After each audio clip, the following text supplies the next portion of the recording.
Tunghayan natin ang mga balita sa nakalipas na 24 oras. Matagumpay na nakapaglagay ng symbolic markers sa Philippine Exclusive Economic Zone, EEZ, sa isinagawang civilian mission ng Atin Ito Coalition nitong Miyerkules. Nag-deploy ang Philippine Navy ng barkong pandigma sa Escoda, Sabina Shoal sa West Philippine Sea, sa gitna ng umano'y pagtatangka ng China sa reclamation. Ang Philippines Maritime Security ay nakakakuha ng karagdagang tulong dahil 5 pang barko ang tutustusan ng gobyerno ng Japan para sa paggamit ng Philippine Coast Guard, PCG. Electronic warfare ng Russia ginamit nga ba laban sa Amerika? Lahat ng yan ay aalamin natin sa JP Amazing Stories.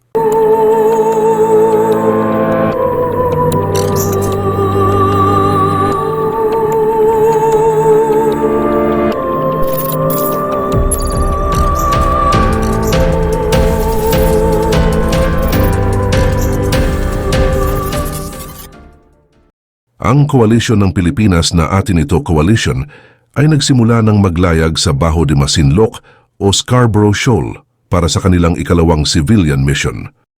Ang grupo ay umalis sa Zambales bandang alas 8 ng umaga. Sakay ang mga international observers, mga volunteers at mga mamamahayag sa halos 100 bangka. Ang mga ito ay nakapasok sa Exclusive Economic Zone ng Pilipinas at agad na naglagay ng mga marker o boya mag-aalas 10 ng umaga. Ang Philippine Coast Guard naman ay nag-deploy ng karagdagang 2 barko na may misyon na i-monitor ang kaligtasan ng mga kasama sa civilian mission. Ang 2 barkong ito ay ang BRP Panglao at BRP Boracay. Nagbigay naman ng pahayag si PCG spokesperson Rear Admiral Armand Balilo sa isang panayam sa kanya. Ayon sa kanya, ang 2 patrol boats ay may mahusay na abilidad sa maneuver at mabilis din ang mga ito. Ang BRP Bagakay at isang aircraft naman ay sinasabing nauna nang dineploy sa lugar. Ayon pa kay Co-Convenor Rafaela David, ang pagsasagawa ng payapa at nagkakaisang paglalayag sa EZZ, maging ang pagbibigay ng supply sa ating mga mangingisda at muling pagpapaalam sa lahat na sa atin ang West Philippine Sea ay ang pangunahing layunin ng nasabing mission.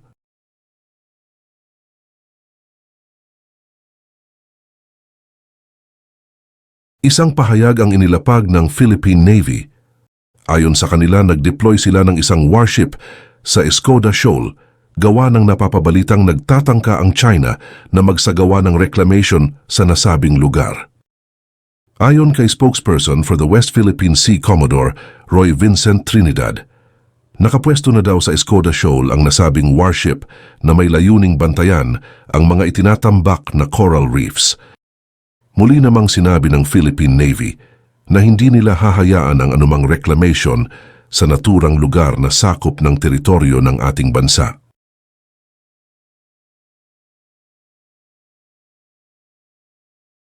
Kahapon, 15 ng Mayo, ang Japan ay tiniyak na nakasuporta sila sa pagbili ng karagdagang capital ships ng Philippine Coast Guard. Sa nangyaring pagbisita ni Japan Ambassador Endo Kazuya kay PCG Commandant Admiral Ronnie Gavan, ay napagkasunduan ng Japan at Pilipinas na gagawin ang note at contract signing bukas, 17 ng Mayo. Ang pagtulong ng Japan na mapanatiling mapayapa at maayos ang West Philippine Sea ay lubos namang pinasalamatan ng PCG. Ang electronic warfare ng Russia ay nagdulot ng pagbabawas ng epektibong armas ng US. Pinaigsi ng mga sistema ng Moscow ang pagka-accurate ng mga HIMARS rockets at JDAMs na gawa ng US. Digmaan ng intelligence sa Ukraine, isang pagkakataon para sa US na maghanda para sa mga darating na digmaan. Ayon sa ulat ng Business Insider, ang electronic warfare ng Russia ay nagdulot ng mga problema para sa mga US-made precision weaponry sa Ukraine. Ayon sa ulat, ang mga sistema ng Russia ay iniulat na nag-reduce ng effectiveness ng mga weaponry tulad ng HIMARS-fired GMLRS at air-launched JDAMs. Ang Ukraine ay gumamit ng mga US precision na weapons tulad ng GMLRS at ng JDAMs sa buong panahon ng digmaan. Gayunpaman, ang malawakang electronic warfare ng Russia ay regular na nagpapababa ng effectiveness ng mga armas na ito. Ang mga precision system tulad ng Excalibur at GMLRS ay nakakaranas ng kakaibang pagbaba ng accuracy dahil sa jamming, pagdadagdag ng ulat. Inamin ng US na isang hamon ang electronic warfare ng Russia. Inamin ng isang komandante ng hukbo ng US na ang electronic warfare na nakadirekta sa ilan sa pinaka-precise na kakayahan ng US ay isang hamon. Kinilala rin ng iba pang opisyal ng US ang mga issue na ito at idinagdag na ang US at Ukraine ay nagtatrabaho sa mga solutions. Sinabi ni Mark Kanshan, isang retiradong Marine Corps colonel, na malawakang ginagamit ang GPS spoofing sa Ukraine. Ayon kay Mark Kanshan, ang malawakang GPS spoofing na ating nakikita sa Ukraine ay nagdaragdag ng kahalagahan sa paglutas ng isang problema na matagal nang kinikilala ng DOD, na ang spoofing sa panahon ng digmaan ay magpapababa sa effectiveness ng mga armas nito.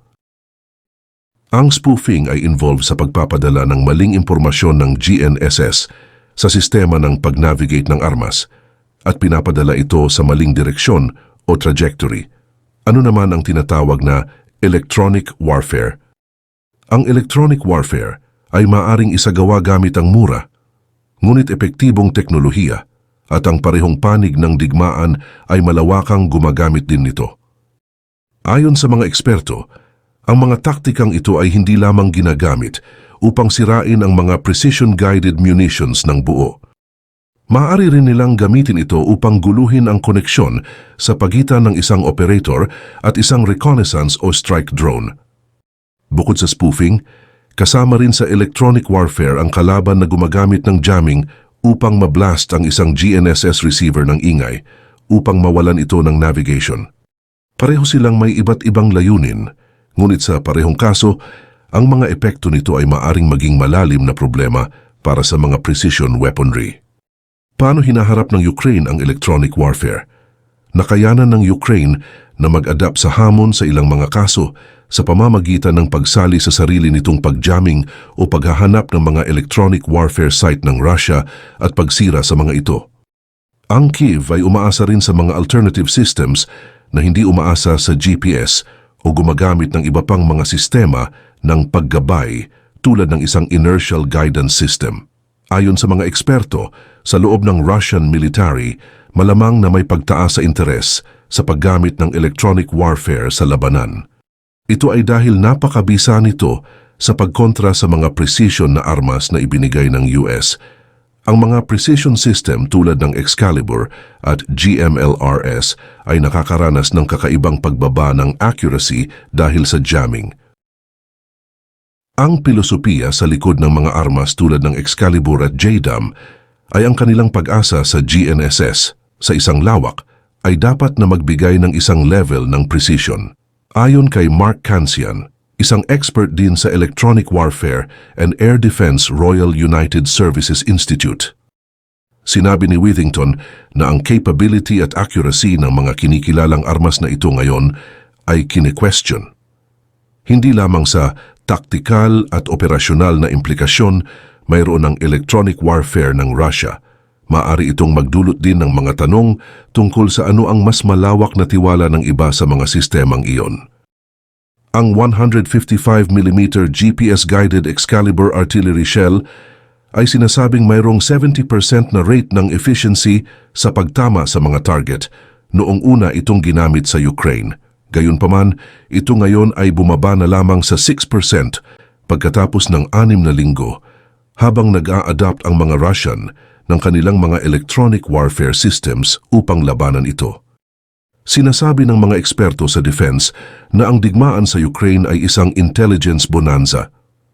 Ang malawakang paggamit ng electronic warfare ay nagbibigay sa US ng pagkakataon na malaman kung paano gumagana ang kanilang mga precision weapons sa ilalim ng modernong mga banta.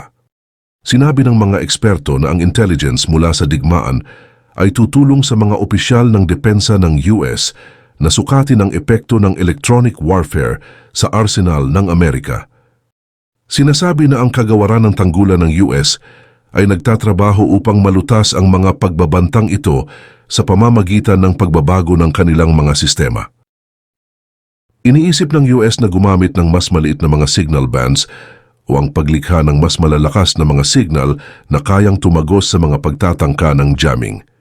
Nitong nakaraang linggo, inanunsyo ng US Air Force ang isang kontrata para sa mga add-on seekers para sa kanilang extended range JDAMs.